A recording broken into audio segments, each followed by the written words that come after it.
দিয়েছেন। আল্লাহ তাআলা আরো বলেছেন, লিকুল্লিন জাআলনা মিনকুম শিরআতাও ওয়া মিনহাজা, তোমাদের প্রত্যেকের জন্য আমি শরীয়ত এবং পথ নীতি কিভাবে চলতে হবে সে পথ নির্ধারণ করে দিয়েছি। আল্লাহ তাআলা আরো বলেছেন তার নবীকে, তুম্মা জাআলনাকা আলা শারিআতিন মিনাল আমরি, অতঃপর আপনাকে আমরা শরীয়তের উপর রেখেছি। এর বাইরে অন্য কোনো তরিকত, অন্য কোনো হাকিকত বা মারফতের উপর আমার নবীকে রাখেননি।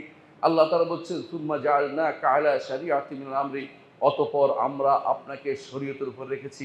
সুতরাং শরীয়ত মানতে প্রত্যেকটি মানুষ বাধ্য, প্রত্যেকটি বিবেকবান মানুষ, প্রত্যেকটি প্রাপ্তবয়স্ক মানুষ মুসলিম আল্লাহর শরীয়ত মানতে বাধ্য। এমনকি কোনো কোনো ইমামের নিকট এই শরীয়তের দাবি ইমানদার কাফির সবার উপরেই কবুল হবে যখন ইমান আনবে, না হলে তারা গুনাহগার হতে থাকবে। কেন তারা আল্লাহর শরীয়ত মানবে না? আল্লাহর শরীয়ত মানতে প্রতিটি মানুষে বাধ্য। এই শরীয়ত মুহাম্মদুর রাসূলুল্লাহ সাল্লাল্লাহু আলাইহি ওয়াসাল্লাম বাস্তবায়ন করেছেন।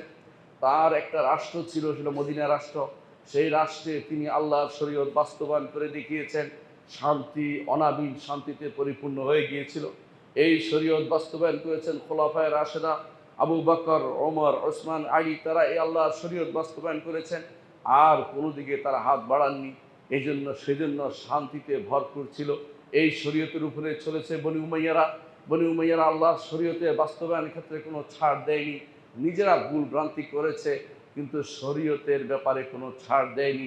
এটার নাম হচ্ছে কারণ তারা এটা বুঝতেন যে আল্লাহর শরীয়ত মানা হচ্ছে ফরজে আইন, প্রতিটি মানুষকে মানতে হবে, শুধু কোনো একক নয় বা রাষ্ট্র নয় বা ব্যক্তি নয়, বরং ব্যক্তি তার পরিবারের শরীয়ত মানবে, নিজের ব্যাপারে শরীয়ত মানবে।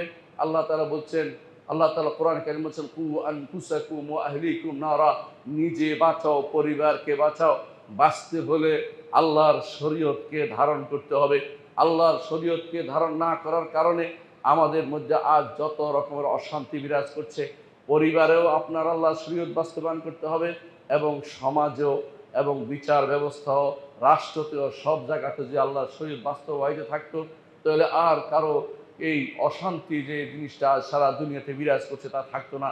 কারণ ওমর ইবনে আব্দুল আজিজ রহমতুল্লাহ আলাইহির সময় যখন শরীয়ত পরিপূর্ণভাবে বাস্তবায়িত হয়েছিল, তখন একটা নারী হজ করতে চলে আসতে পারত, একটা নারী মক্কা থেকে আরেক দেশে সফর করতে পারত, কারো আশঙ্কা সে করত না।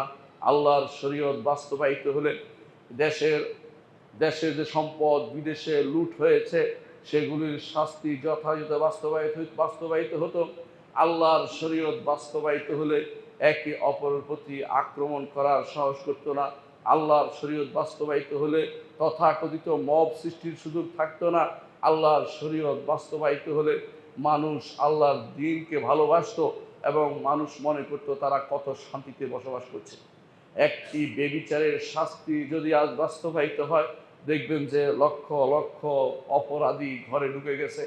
একটি চুরির বিচার যদি আজ বাস্তবায়িত হয়, দেখবেন যে সারা বিশ্বের অনেক জায়গাতেই এ অনাচার কমে গেছে।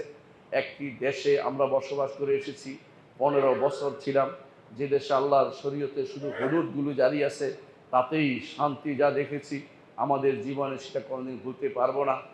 টাকা পয়সা পকেটে নিয়ে আপনি হাঁটেন, কেউ চিন্তা করবে না যে আপনার পকেটে কেউ হাত দিবে, কারণ হাতটা তার কাছে অনেক বেশি মূল্যবান।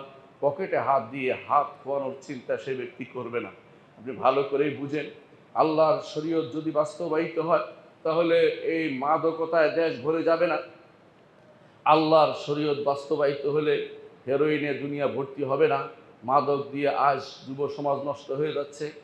বিভিন্ন ছাত্রদেরকে আজ নষ্ট করা হচ্ছে মাদক দিয়ে। যুবকদের নষ্টের একটা কারণ হচ্ছে মাদকতা। যারা মাদকতা নিয়ে দেশে প্রবেশ করে বা মাদকতার ব্যবসা করে, আল্লাহর শরীয়ত বাস্তবায়িত থাকলে তাদেরকে হদ্দুল হেরাবা জারি করা হতো। হদ্দুল হেরাবা অর্থ হচ্ছে মৃত্যুদণ্ড, এবং বিভিন্নভাবে মৃত্যুদণ্ড।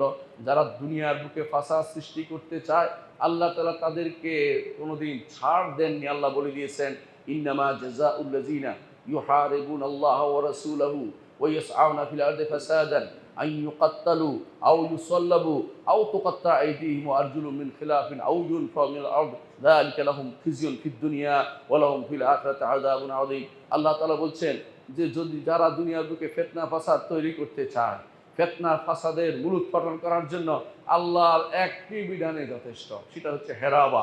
কিভাবে হেরাবা বাস্তবায়িত করতে হয় আপনি বুঝতে পারবেন। যেখানেই মব সৃষ্টি করবে কেউ, যেখানে সমস্যা তৈরি করবে, আল্লাহর বিধান যদি বাস্তবায়িত হতো অনেক সমস্যার আজ সমাধান আপনি দেখতে পেতেন। কিন্তু তারা আল্লাহর বিধানকে বাস্তবায়িত করতে চায় না, নিজেরা এমন সব বিধান বানাচ্ছে যেই বিধানের মাধ্যমে শান্তি তারা কোনোদিন খুঁজে পাবে না। একটা বিশাল সময় আল্লাহর বিধান দিয়ে সারা দুনিয়া চলেছে,